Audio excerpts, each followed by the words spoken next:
1 Samuel 18. Now it came about when he had finished speaking to Saul that the soul of Jonathan was knit to the soul of David, and Jonathan loved him as himself.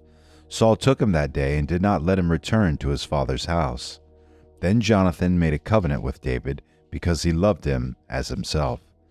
Jonathan stripped himself of the robe that was on him and gave it to David, with his armor, including his sword and his bow and his belt. So David went out wherever Saul sent him and prospered, and Saul sent him over the men of war, and it was pleasing in the sight of all the people, and also in the sight of Saul's servants. It happened as they were coming, when David returned from killing the Philistine, that the women came out of all the cities of Israel, singing and dancing, to meet King Saul with tambourines, with joy, and with musical instruments. The women sang as they played and said, "Saul has slain his thousands, and David his 10,000s." Then Saul became very angry, for this saying displeased him, and he said, "They have ascribed to David 10,000s, but to me they have ascribed thousands. Now what more can he have but the kingdom?" Saul looked at David with suspicion from that day on. Now it came about on the next day that an evil spirit from God came mightily upon Saul, and he raved in the midst of the house, while David was playing the harp with his hand as usual, and a spear was in Saul's hand. Saul hurled the spear, for he thought, "I will pin David to the wall," but David escaped from his presence twice. Now Saul was afraid of David, for the Lord was with him, but had departed from Saul. Therefore Saul removed him from his presence and appointed him as his commander of 1,000, and he went out and came in before the people. David was prospering in all his ways, for the Lord was with him. When Saul saw that he was prospering greatly, he dreaded him. But all Israel and all Judah loved David, and he went out and came in before them. Then Saul said to David, "Here is my older daughter Merab. I will give her to you as a wife. Only be a valiant man for me, and fight the Lord's battles." For Saul thought, "My hand shall not be against him, but let the hand of the Philistines be against him." But David said to Saul, "Who am I, and what is my life, or my father's family in Israel, that I should be the king's son-in-law?" So it came about, at the time when Merab, Saul's daughter, should have been given to David, that she was given to Adriel, the Maholathite, for a wife. Now Michal, Saul's daughter, loved David. When they told Saul the thing was agreeable to him, Saul thought, "I will give her to him, that she may become a snare to him, and that the hand of the Philistines may be against him." Therefore Saul said to David, "For a second time you may be my son-in-law today." Then Saul commanded his servants, "Speak to David secretly, saying, 'Behold, the king delights in you, and all his servants love you. Now therefore become the king's son-in-law.'" So Saul's servant spoke these words to David. But David said, "Is it trivial in your sight to become the king's son-in-law, since I am a poor man and lightly esteemed?" The servants of Saul reported to him according to these words which David spoke. Saul then said, "Thus you shall say to David, 'The king does not desire any dowry except 100 foreskins of the Philistines, to take vengeance on the king's enemies.'" Now Saul planned to make David fall by the hand of the Philistines. When his servants told David these words, it pleased David to become the king's son-in-law. Before the days had expired, David rose up and went, he and his men, and struck down 200 men among the Philistines. Then David brought their foreskins, and they gave them in full number to the king, that he might become the king's son-in-law. So Saul gave him Michal his daughter for a wife. When Saul saw and knew that the Lord was with David, and that Michal, Saul's daughter, loved him, then Saul was even more afraid of David. Thus Saul was David's enemy continually. Then the commanders of the Philistines went out to battle, and it happened as often as they went out, that David behaved himself more wisely than all the servants of Saul, so his name was highly esteemed. 1 Samuel chapter 19. Now Saul told Jonathan his son and all his servants to put David to death, but Jonathan, Saul's son, greatly delighted in David. So Jonathan told David, saying, "Saul my father is seeking to put you to death. Now therefore, please be on guard in the morning, and stay in a secret place, and hide yourself. I will go out and stand beside my father in the field where you are, and I will speak with my father about you. If I find out anything, then I will tell you." Then Jonathan spoke well of David to Saul his father, and said to him, "Do not let the king sin against his servant David, since he has not sinned against you, and since his deeds have been very beneficial to you. For he took his life in his hand and struck the Philistine, and the Lord brought about a great deliverance for all Israel. You saw it and rejoiced. Why then will you sin against innocent blood by putting David to death without a cause?" Saul listened to the voice of Jonathan, and Saul vowed, "As the Lord lives, he shall not be put to death." Then Jonathan called David, and Jonathan told him all these words. And Jonathan brought David to Saul, and he was in his presence as formerly. When there was war again, David went out and fought with the Philistines, and defeated them with great slaughter, so that they fled before him. Now there was an evil spirit from the Lord on Saul, as he was sitting in his house with his spear in his hand, and David was playing the harp with his hand. Saul tried to pin David to the wall with the spear, but he slipped away out of Saul's presence, so that he stuck the spear into the wall, and David fled and escaped that night. Then Saul sent messengers to David's house to watch him, in order to put him to death in the morning. But Michal, David's wife, told him, saying, "If you do not save your life tonight, tomorrow you will be put to death." So Michal let David down through a window, and he went out and fled and escaped. Michal took the household idol and laid it on the bed, and put a quilt of goat's hair at its head, and covered it with clothes. When Saul sent messengers to take David, she said, "He is sick." Then Saul sent messengers to see David, saying, "Bring him up to me on his bed, that I may put him to death." When the messengers entered, behold, the household idol was on the bed, with the quilt of goat's hair at its head. So Saul said to Michal, "Why have you deceived me like this, and let my enemy go, so that he has escaped?" And Michal said to Saul, "He said to me, 'Let me go. Why should I put you to death?'" Now David fled and escaped, and came to Samuel at Ramah, and told him all that Saul had done to him. And he and Samuel went and stayed in Naioth. It was told Saul, saying, "Behold, David is at Naioth in Ramah." Then Saul sent messengers to take David, but when they saw the company of the prophets prophesying, with Samuel standing and presiding over them, the Spirit of God came upon the messengers of Saul, and they also prophesied. When it was told Saul, he sent other messengers, and they also prophesied. So Saul sent messengers again the third time, and they also prophesied. Then he himself went to Ramah, and came as far as the large well that is in Secu. And he asked and said, "Where are Samuel and David?" And someone said, "Behold, they are at Naioth in Ramah." He proceeded there to Naioth in Ramah, and the Spirit of God came upon him also, so that he went along prophesying continually, until he came to Naioth in Ramah.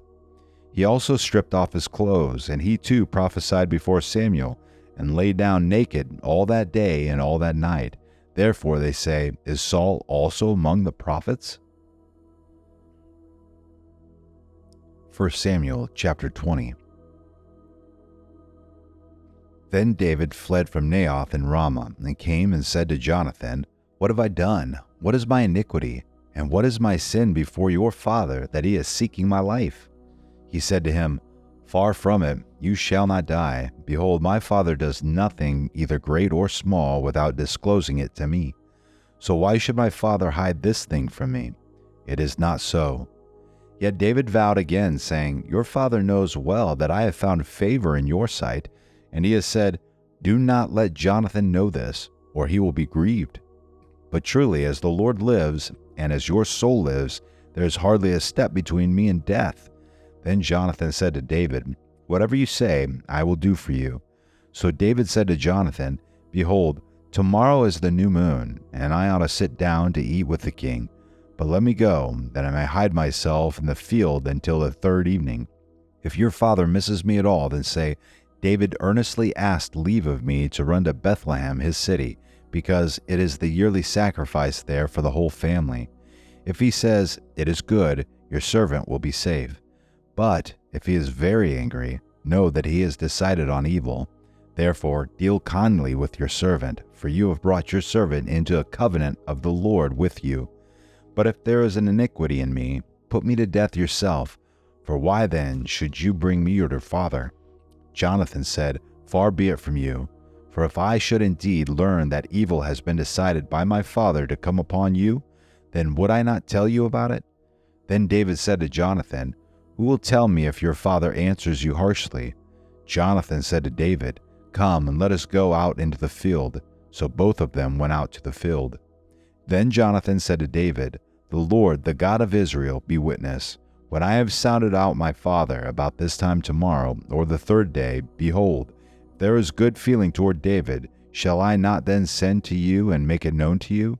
If it please my father to do you harm, may the Lord do so to Jonathan more also, if I do not make it known to you and send you away, that you may go in safety. And may the Lord be with you as he has been with my father. If I am still alive, will you not show me the loving kindness of the Lord, that I may not die? You shall not cut off your loving kindness from my house forever, not even when the Lord cuts off every one of the enemies of David from the face of the earth. So Jonathan made a covenant with the house of David, saying, May the Lord require it at the hands of David's enemies. Jonathan made David vow again because of his love for him, because he loved him as he loved his own life. Then Jonathan said to him, Tomorrow is the new moon, and you will be missed because your seat will be empty.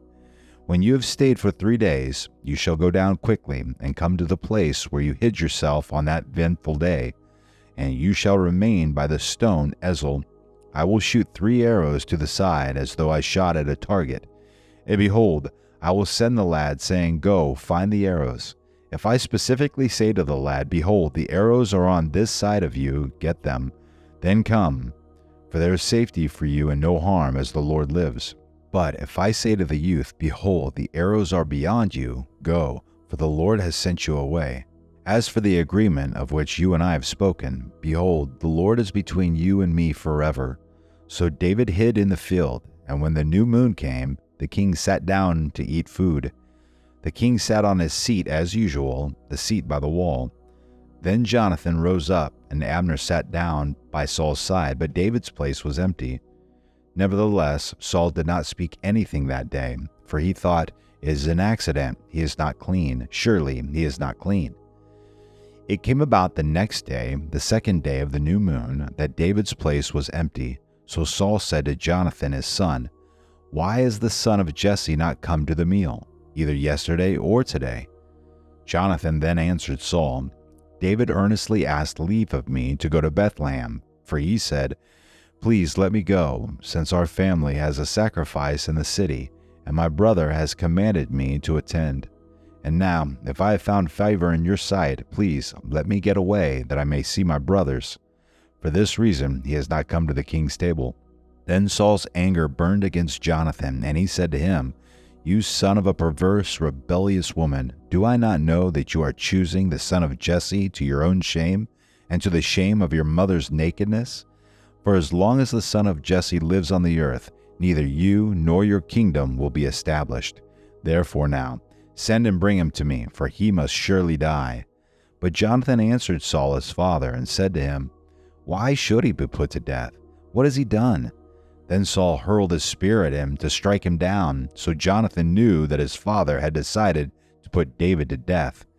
Then Jonathan arose from the table in fierce anger, and did not eat food on the second day of the new moon, for he was grieved over David, because his father had dishonored him. Now it came about in the morning that Jonathan went out into the field for the appointment with David, and a little lad was with him. He said to his lad, Run, find now the arrows which I am about to shoot. As the lad was running, he shot an arrow past him. When the lad reached the place of the arrow which Jonathan had shot, Jonathan called after the lad and said, Is not the arrow behind you? And Jonathan called after the lad, Hurry, be quick, and do not stay. And Jonathan's lad picked up the arrow and came to his master. But the lad was not aware of anything, only Jonathan and David knew about the matter. Then Jonathan gave his weapons to his lad and said to him, Go, bring them to the city. When the lad was gone, David rose from the south side and fell on his face to the ground, and bowed 3 times. And they kissed each other and wept together. But David wept the more. Jonathan said to David, Go in safety, inasmuch as we have sworn to each other in the name of the Lord, saying, The Lord will be between me and you, and between my descendants and your descendants forever." Then he rose and departed, while Jonathan went into the city. Psalm 11. In the Lord I take refuge. How can you say to my soul, "Flee as a bird to your mountain"? For behold, the wicked bend the bow. They make ready their arrow upon the string, to shoot in darkness at the upright in heart. If the foundations are destroyed, what can the righteous do? The Lord is in his holy temple. The Lord's throne is in heaven. His eyes behold, his eyelids test the sons of men. The Lord tests the righteous and the wicked, and the one who loves violence his soul hates. Upon the wicked he will rain snares. Fire and brimstone and burning wind will be the portion of their cup. For the Lord is righteous. He loves righteousness. The upright will behold his face. Psalm 59. Deliver me from my enemies, O my God. Set me securely on high, away from those who rise up against me. Deliver me from those who do iniquity, and save me from men of bloodshed. For behold, they have set an ambush for my life. Fierce men launch an attack against me, not for my transgression, nor for my sin, O Lord. For no guilt of mine, they run and set themselves against me. Arouse yourself to help me and see. You, O Lord, God of hosts, the God of Israel, awake to punish all the nations. Do not be gracious to any who are treacherous in iniquity. They return at evening, they howl like a dog, and go around the city.